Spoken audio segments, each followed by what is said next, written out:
Hi, Mike Trout here, and I want to throw this crazy conspiracy theory out to you that could very well happen, whether by choice or by accident.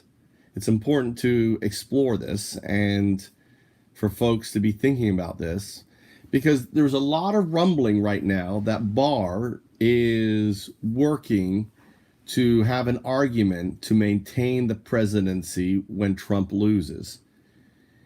And the coronavirus pandemic seems to be a crutch that they could use for this argument, given the fact that the states, the red states for the most part, are incapable of holding back the virus because of them following the advice of a president, which is one who doesn't wear masks, who doesn't allow for social distancing by removing the actual social distancing stickers at their event, and who's actively going against this whole idea of the pandemic by saying it's false, by saying that 99.9% of all people who catch it are fine, right?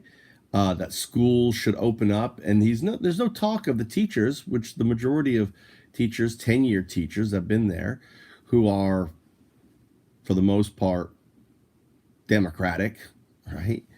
Are going to be placed in harm's way.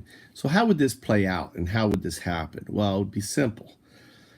All these states right now, Florida, Texas, Arizona, so on, South Carolina, Georgia, all these states now are exploding with the coronavirus. And they seem to be unable to stop it.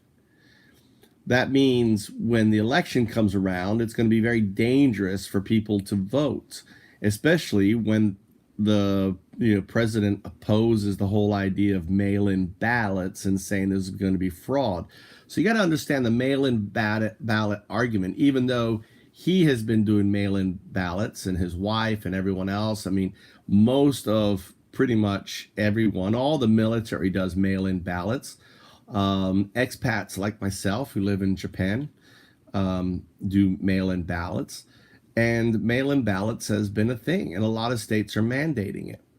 So in the Republican red states that do not, there's going to be enough of them that Trump will be able to say, listen, it's just too infectious. We can't get out there. We can't hold it. We can't put the pollers at staff. There's no other way set up because they've been opposing the other way, right?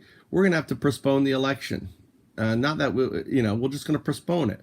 And he's not going to, he's going to basically postpone the election,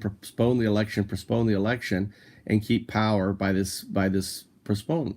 And he's going to use Barr, the attorney general, to justify the postponing of this election indefinitely,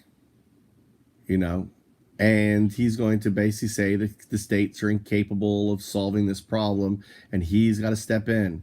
He's going to solve the problem and yada, yada. And he's going to do this about face, and try to be the savior.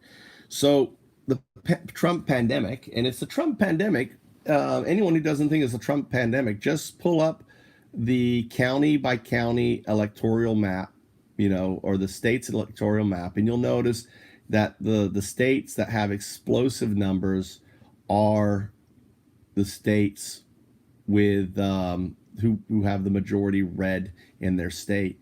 And ultimately, you'll notice the blue areas are the hot spots.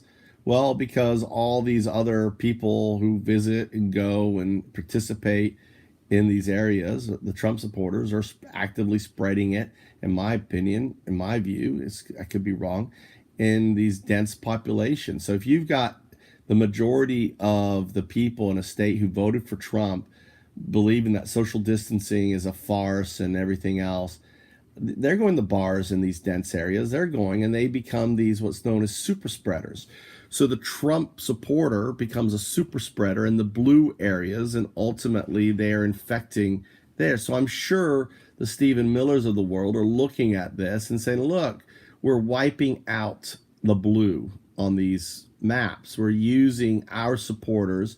We're feeding them fake information. We're, and all they're doing is following what the president is doing. And whatever comes out of his mouth, he could say, I'm not against masks, but he's not wearing a mask and he's not setting the example. So you watch. When this happens, I'll be able to point to this video and say, I told you so. What needs to happen? What needs to go on? Well, number one, the House of Representatives should be impeaching Barr. Everyone needs to be calling their House representative and calling and saying, listen, why aren't you impeaching Barr? Why aren't you doing this? This is ridiculous. We need to get this impeachment going. Who cares whether the GOP Senate, controlled Senate, convicts? Have it on Barr's epitaph that he was convicted, that he was not convicted, but he was impeached. It doesn't matter. Conviction in the scope of things really doesn't matter. What it matters right now is getting those impeachments out. And, they should hold more of the Trump impeachment. They should impeach Trump again for being completely useless. And the Democrats need to keep the attack on the president instead of just being such pussies in the House. That's my opinion. Tell me what you think.